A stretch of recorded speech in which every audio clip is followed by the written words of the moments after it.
This is a key to the worksheet on writing equations of lines.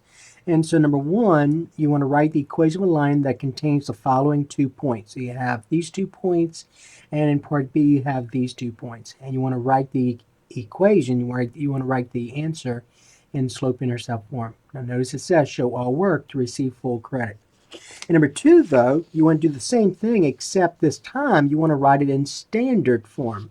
So number one, slope-intercept form. Number two, standard form. So let's go ahead and look at number 1a. So here's 1a, and in 1a we have the 2 points -3, 2, and that's a 3 here. So -3, 2, and the other point is 1, 10.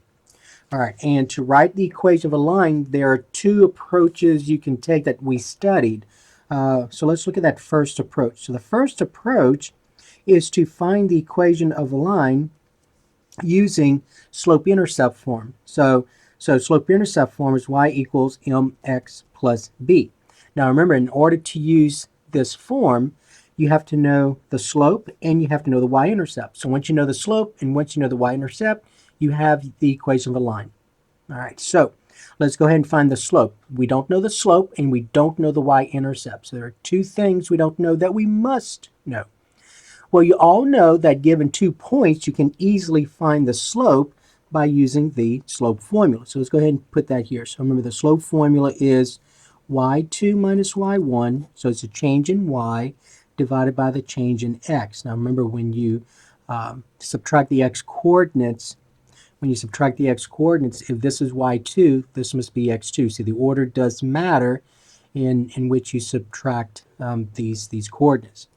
Okay, so let's go ahead and label this x1, y1, and this will be x2, y2. Okay? All right, so let's go ahead and find the slope. So the slope will be y2, which is 10, subtract the other y coordinate. So you're going to say 10 subtract 2 divided by, since I started with 10, I have to start with 1. So we're going to have 1 subtract a -3. So my x coordinate's a -3. In the numerator, you have 10 subtract 2 is 8. 1 subtract a -3 means 1 plus 3, which is 4. So the slope is 2. So we found the slope. All right, so far I know this. So remember, what I have underlined is what I must find. So I have the slope, which is 2. So far I have this. Y equals 2x plus b. And so now the only thing I got to find is this b, which is the y-intercept. Okay, so here's what we're going to do. To find the y-intercept, I have to know a point on that line. Well, I know 2 of them, so it does not matter. It does not matter which of those 2 points you substitute into x and y. It does not matter. Okay. All right. So let's go ahead and let's use this point since both the x and the y coordinates are positive. So y is 10. So you get 10 equals 2 times x, which is 1, plus b. All right. And so 2 times 1 is 2. So I get 10 equals 2 plus b. Subtract 2 from both sides. I get b equals 8.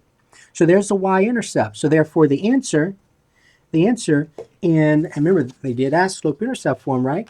So the answer will be y equals, you must say y equals, so y equals the slope, which is 2, times x plus 8.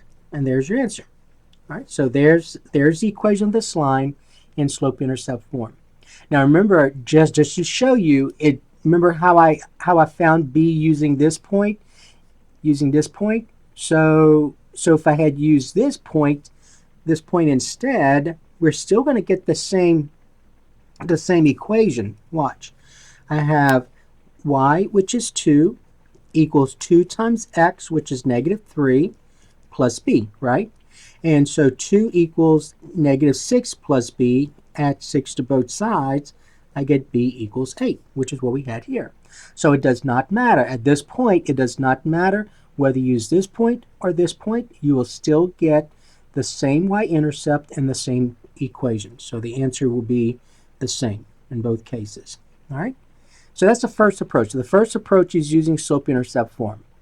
The other approach is to use point-slope form. So let's look at that other approach. So the second approach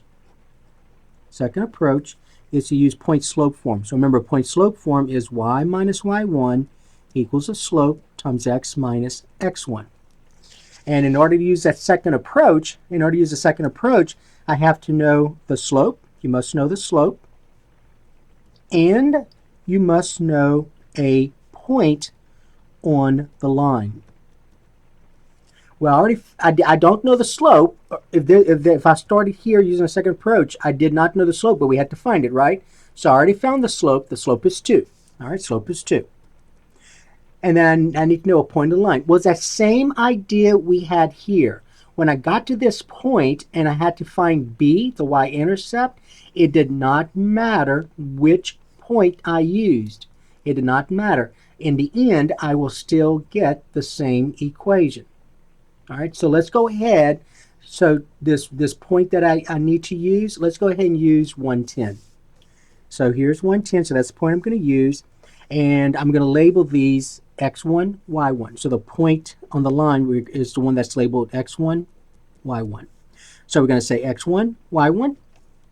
And so I get y minus y1, which is 10, equals the slope, which is 2, times x minus x1, which is 1. Remember, I want to write this in slope-intercept form, so I have to get y by itself. So let's go ahead and distribute the 2. I get y minus 10 equals 2x minus 2. Add 10 to both sides. Notice what happens. I get y equals 2x plus 8. Negative 2 and 10 is 8. So you get the same answer. Regardless of which approach you take, whether you use slope-intercept form or use point slope form, you'll get the same answer. Just to show you, I'm not going to do that with all the others, but just to show you, if you use the point, if you use the point instead of 110, if you use negative 3, 2, so let's call this x1, y1, and substitute it into here, here's what we're going to get. We get y minus y1, which is 2, equals the slope, which we found earlier, which is 2. Slope is 2, times x minus x1, which is a negative 3. But remember, x subtract negative 3 means x plus 3. So go ahead and write it like that first before you distribute. Y minus 2 equals 2 times x plus 3. Then distribute. We get y minus 2 equals 2x plus 6. Adding 2 to both sides, I get y equals 2x plus 8. So again, it does not matter. It does not matter which of those points you use. You'll get the same equation every time. All right, so that was number 1. Okay, so let's look at number 2. In number 2, here are the points we had. In number 2, we had 4, negative 2, and 7, 0. 4, negative 2, and 7, 0. I'm going to go ahead here and just use point slope form. So I'm going to use point slope form. That's the one that most students will use. And so we get y minus y1 equals the slope times x minus x1. All right, so remember, in order to use point slope form, you've got to know the slope. So you must know the slope. You have to know the slope, which you don't. And you must know a point on the line. And I do. I know 2 of them. It does not matter which one I use. So we have to find the slope first. So let's go ahead and find the slope here. So let's call this x1, y1, x2, y2 for the slope formula. So y2, which is 0, subtract y1, which is a negative 2. Now since it started with 0, I have to start with x2, which is 7. 7 subtract 4. 0 subtract a negative 2 is 0 plus a positive 2, which is 2. 7 subtract 4 is 3. So my slope is 2/3. All right, and the point I'm going to use, let's go ahead and use this one. It has a 0 in it, 7, 0. So this is the x1, this is your y1. Okay, it did not matter. You would still get the same equation in the end. All right. Okay, so I get y minus y1, which is 0, right, equals the slope, which is 2/3, times x minus x1, which is 7. So that's the one I'm using, 0 and 7. So there's your y, there's your x. Okay, distributing, I get, now notice y minus 0 is y, right? So y equals 2/3 x. Now 2/3 times a negative 7. Remember what we have. We have 2/3 times a negative 7. So that's going to be a negative number. So let's look at 2/3 times 7. 2/3 times 7 is 14/3, correct? All right, 14/3. 7 times 2 is 14. And notice there's your answer. You have it in slope-intercept form. Y is already by itself. So there's the answer. Now, if you had used the other point instead, let's see what you would have gotten. So let's call this x1, y1. So I get y minus y1 equals the slope times x minus x1. All right, so the slope we already found, that's 2/3. All right, so I have y minus y1, so that's negative 2. So y minus a negative 2 equals the slope times x minus x1, which is 4. And then y subtract a negative 2 means y plus 2 equals 2/3 times x minus 4. Now going ahead and distributing, I get y plus 2 equals 2/3 times x is 2/3 x. 2/3 times a negative 4, remember we have 2/3 times 4, right? So 2 times 2 is 8. That's an 8. And then 3 times 1 is 3, so you get 8/3. In this case, you're going to say 2/3 minus 8/3. Now we're going to add 2 to both sides. I got to get y by itself. Subtract 2 from both sides. I have to get y by itself, so get y equals 2/3 x. And then I got to figure out on the side, I got to figure out what a negative 8/3 plus a negative 2 is. Well, the LCD is 3. Now, you have access to a calculator as well, but make sure you write it as a fraction and not a decimal. Make sure it's written as a fraction. So the LCD is 3. This is already at 3, so negative 8/3 is equivalent to itself. And then negative 2 is equivalent to what fraction with a 3 as a denominator? Well, I need to get this one to be at 3, so I'm going to multiply this by 3, the denominator by 3. What you multiply the denominator by, you have to do the same thing to the numerator. Negative 2 times 3 is negative 6. And so therefore, negative 8/3 and a negative 6/3 is a negative 14/3. So that becomes negative 14/3, which is what we had here. Okay? So it does not matter which point you use. Now I just want to show you something, just to show you this. So watch. Let's go back here where I had this step right here. So I have y plus 2 equals 2/3 times x minus 4. So before you distribute, just to let you know, you could have, to begin with, clear this fraction by multiplying both sides by 3. So the LCD is 3. So what you've had to do, though, is this. All of these terms on the left side had to be multiplied by 3. So you have to put that in parentheses, and then, I'm sorry, that's a 2. Put that in parentheses and then multiply by 3. What you do to the left side, you have to do to the right side. And then notice what happens. Distributing here, 3 times y is 3y. 3 times 2 is 6, equal, the 3's divide out, and all you're distributing is this positive 2, because 1 times 2 is 2. See that? 1 times 2 is 2. So you distribute positive 2, so you get 2x minus 8, and then all you do is get y by itself. So the point being is this. You no longer have any fractions, right? Here we had fractions to deal with. See all this? We had fractions to deal with. If you multiply both sides by the LCD, you're not going to have any fractions to deal with. Now your answer is still going to have fractions in it, but at this point the equation does not. So I'm going to subtract 6 from both sides. When I combine like terms, I get 3y equals 2x, a negative 8 and a negative 6 is negative 14. See that negative 14 is this negative 14. See that? And now I'm going to just divide both sides by 3. Now you get y by itself, right? This is 2 fractions. I get 2/3 x, 2/3 x minus 14/3. And get that answer. Okay? So it did not matter which approach you take. Some students still use this approach, and some students just go ahead and use the fact, hey, I have an equation, and this equation has a fraction. I'm going to clear the fractions by multiplying both sides by the LCD. All right. All right. So that was number 2, and then finally number 3. Now number 3, you want to notice that the direction says to write the answer in standard form. So you got to remember what standard form is. So number 3, standard form is this. So standard form is where you write the equation where you have ax plus by equals c. So you have the variables on one side, the variable terms on one side, and the constant on the other.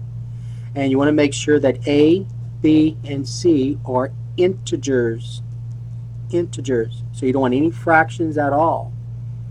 You want those to be integers. You don't want any decimals either. You want those to be integers. A, B, and C are integers. Okay? All right, so let's look at number 3. So number 3, we have 3, 5 as one point, and negative 1, 2 as the other. So again, you can go ahead and use point slope form or slope intercept form.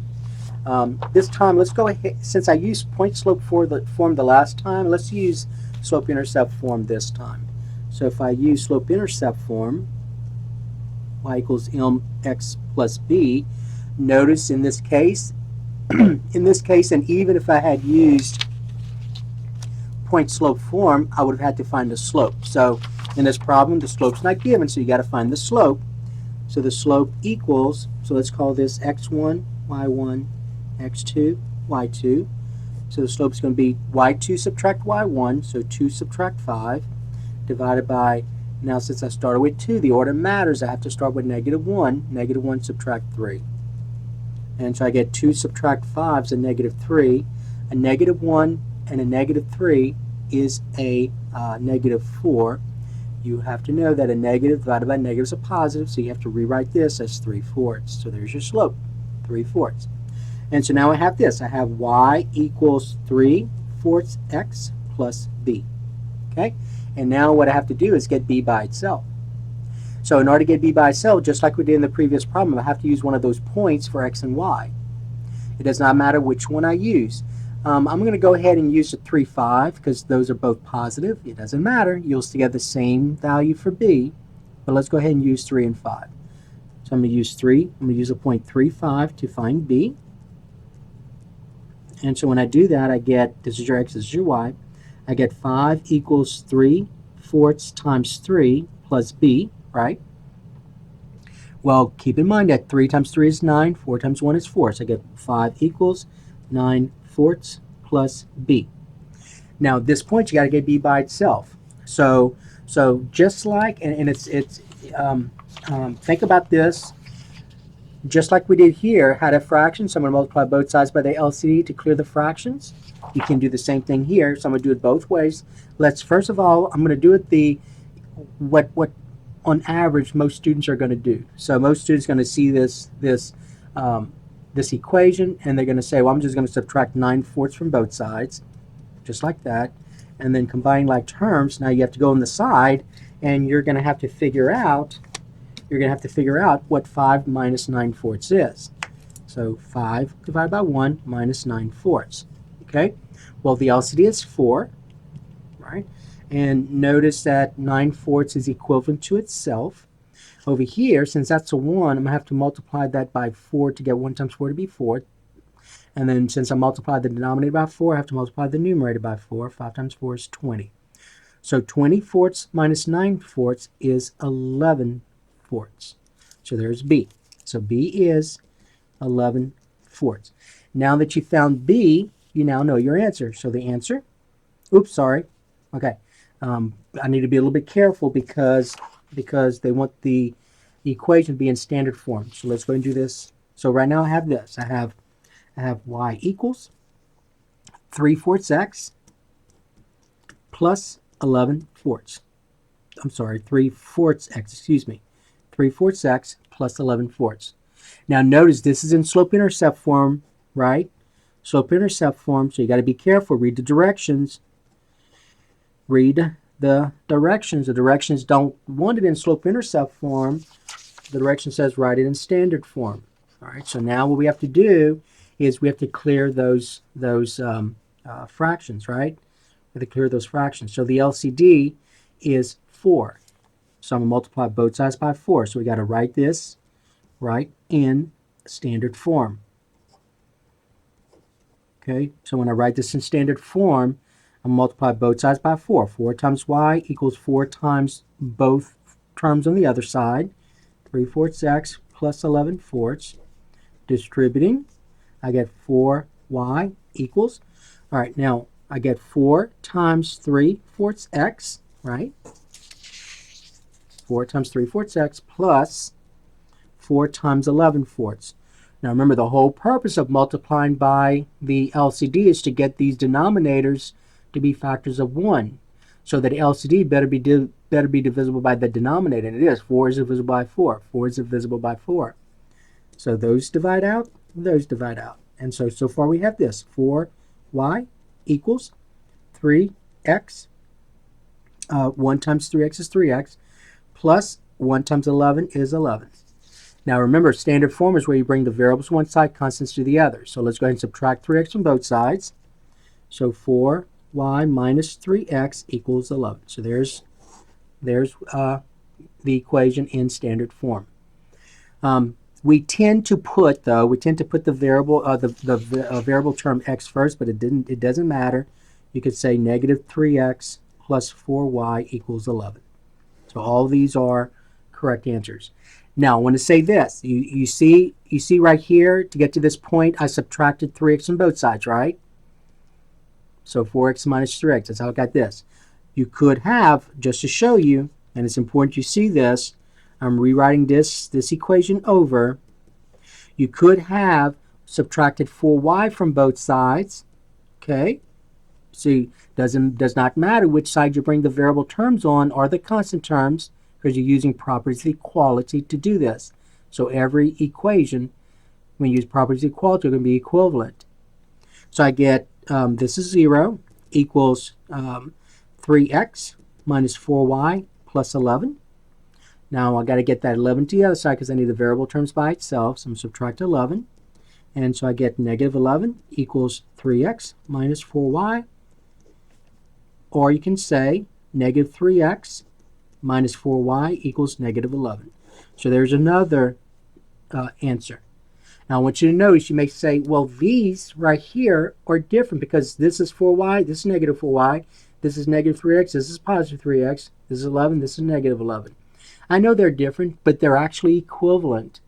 They're actually equivalent. If you multiply both sides here by negative 1, remember, what you do one side, you do the other, right? So multiplying this by negative 1, multiplying this by negative 1 is an acceptable mathematical statement. So 4 times negative 1 is negative 4y, negative 3x times negative 1 is a positive 3x, 11 times negative 1 is a negative 11. All right, so this is your standard form. So any one of these I have circled is correct. Okay, a lot of stuff here, but we did it in several ways just to show you. Be very careful in your directions. There will be situations where you'll be asked to put the answer in slope-intercept form, and there will be situations where you're going to be asked to put it in standard form. Okay. Now, just want to mention something before we end this. So in number 3, remember when we were at this point here where I had 5 equals 9/4 plus b, and to get b, what I did was I subtracted 9/4, and then I had to find equivalent fractions. Well, you could have done this. You could have multiplied both sides by the LCD. So the LCD is 4. So then you say 4 times 5 equals 4 times 9/4 plus b, because both of these have to be multiplied by 4. So you got to put that in parentheses. Then distribute. Notice what's going to happen. 4 times 5 is 20 equals 4 times 9/4 plus 4 times b. All right? Well, the 4's divide out. That's the whole point of multiplying by the LCD, is to clear those fractions. So you get 20 equals 1 times 9 is 9 plus 4b. Subtract 9 from both sides. Subtract 9 from both sides. 20 minus 9. 20 minus 9 is 11. So I get 11 equals 4b. Divide both sides by 4 to get b by itself. I get b to be 11/4, which is what we got here. All right. So if you do have a little difficulty with adding and subtracting fractions, finding equivalent fractions like we did here, you may want to use this approach. Okay. All right. And so that's it. So that is the key to this worksheet in writing equations of lines